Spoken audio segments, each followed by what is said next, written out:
Hey everyone, it's Sarah here. So April 21st marked the 1 year anniversary that this YouTube page has been going on.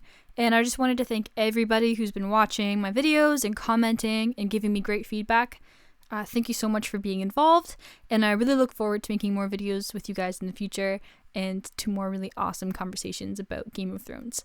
If you have any suggestions or any videos that you'd like me to do, please, by all means, leave me a comment and I will do my best to add it to the list of things to do.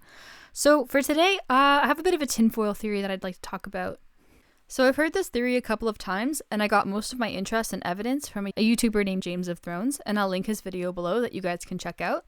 I just wanted to post my own video about this to try to explain the theory a little bit more succinctly and to speculate if this theory being true could mean anything to the story at a larger scale. So the theory is basically that Gendry is actually the true-born son of Robert Baratheon and Cersei Lannister. In the book, we learn that Cersei did conceive a child with Robert after being married, but she supposedly lost it, or it's speculated that she used some sort of contraceptive to abort the baby. And in the show, Cersei says that she had a son who died of fever, and she explains to Catelyn that he was a black-haired beauty who looked just like Robert. And this happens when they were watching over Bran after he'd fallen out of the tower in season 1. So most people assume that this means that the child is dead, either in the book or the show. But as we all know, fans love to theorize about dead people not being dead. And it could be that the child did not die, but was gotten rid of in some other way or moved elsewhere. So why Gendry? Why not Gendry? A lot of people think that Gendry plays a larger role in the later part of the series of Game of Thrones. I know that George R. R. Martin mentioned that Gendry will be seen again in the books. And I'm not sure if he's going to be in the show anymore, but I mean, I don't see why not. He hasn't died in the show, so he could definitely come back.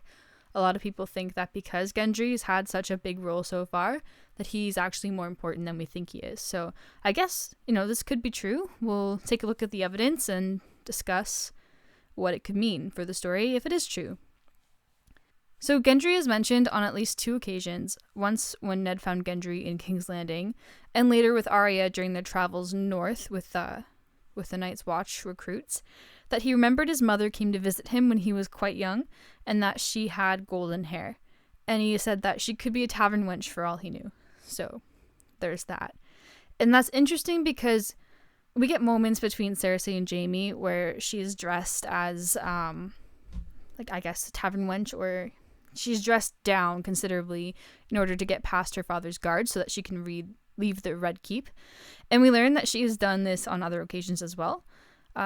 She has the trademark golden blonde hair of the Lannisters, so these seem to be the only things people use to connect Cersei to Gendry's description of his mother, as well as the fact that, as mentioned earlier, Cersei said he had black hair and looked like his father. So we know Gendry looks just like Robert, and Cersei kind of fits the description of Gendry's mom, even though gold hair and tavern wench aren't really much to go off of. So, if Cersei is actually Gendry's mother, then there are some major questions to ask ourselves.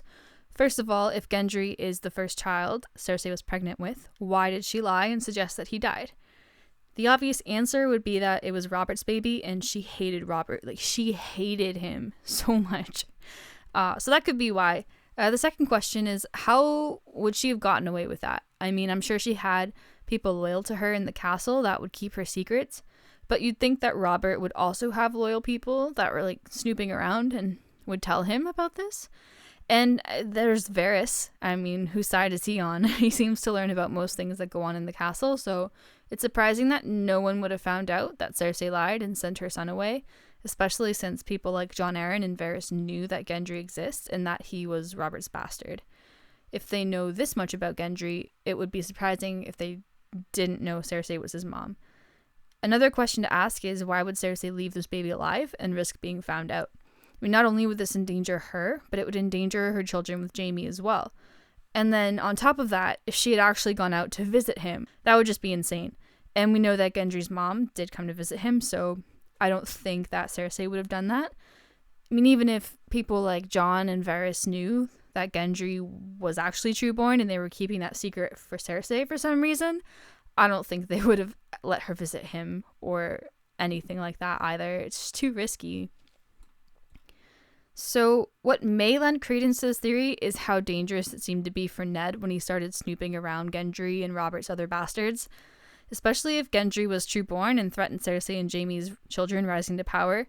But I think what is more likely is what we hear in the story. I mean, Cersei and Ned knew that her 3 children were illegitimate, so any bastard of Robert's would possibly have been a better claim to the throne than Joffrey. So I don't think that Gendry's life being in danger means that he was trueborn. I think it's just any bastard of Robert's was a target, and we saw that as well. There was a baby in the show that got killed that was Robert's bastard, so definitely something to think about. I don't believe this theory personally because I don't think it makes much sense in terms of character choices, and I don't think it lends much to the overall plot of the series. I guess Gendry might still have a role to play, but I just think he was just a bastard. I think the point of Gendry talking about his mother having blonde hair wasn't to have some sort of Easter egg that, oh, it could be Cersei is his mom. I think the point of that was just to really show that Robert's genes are really strong.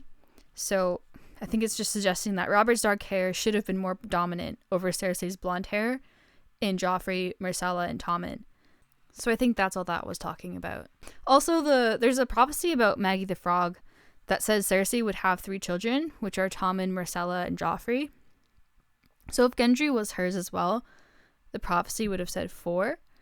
I guess there's a bit of argument over this because if she had conceived the baby and lost it before it was born, some people still think that counts as her having a 4th child, and some people think that that doesn't count at all. She only has 3 children, Tommen, Myrcella, and Joffrey, because the child with Robert didn't survive. So if Gendry was hers, the prophecy would have said 4.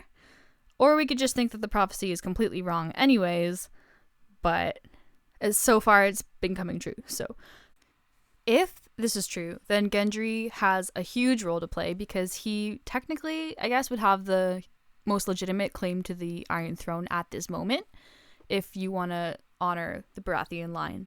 But I don't see how we'll ever know for sure that he's a legitimate child. I don't think Cersei is ever going to admit to it, and I don't think there's really any other way to know. Those are just my thoughts, but it's a super fun theory. I mean, I guess I wouldn't be surprised if it was true because it is Game of Thrones and so many things happen that you never think is going to happen. But yeah, what are your thoughts? If I've missed anything, please let me know. I'd love to hear from you guys. All right, take care.